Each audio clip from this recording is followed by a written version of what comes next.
Hi, welcome to Attainable Green.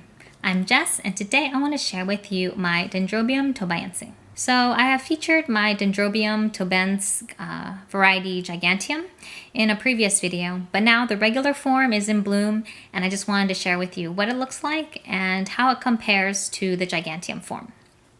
So for the regular form, this one has 2 new canes developing, and the blooms are on an older cane. It had tried to bloom before late last year, but the spike aborted. And this time around, it was successful. So we have 2 flowers on this plant.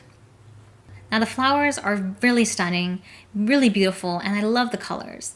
The combination of green and white and orange really pops. And I just love how unusual these flowers look.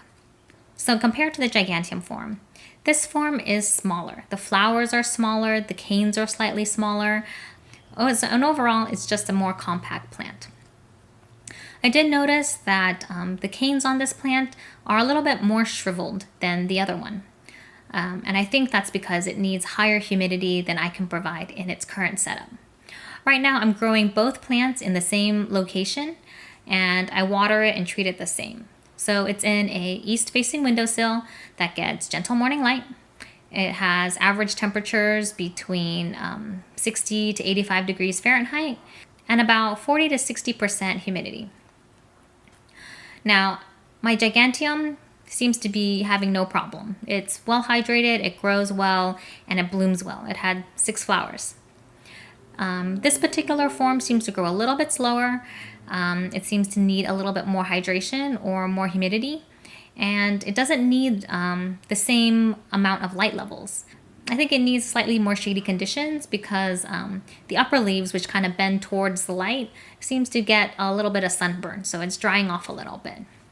So after this plant blooms, I'm planning to put it in my humidity tent so that it can get an increase of humidity and see if we can plump up those canes and have it look more full.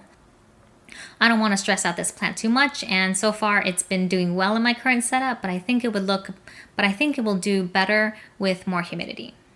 So that is a quick overview of my Dendrobium tobaense, the regular form and the Giganteum form. So that's it. Thank you so much for watching. If you like this video, please give it a thumbs up. Subscribe to my channel, Attainable Green, for the latest updates. And hit the bell so you never miss an episode. Bye!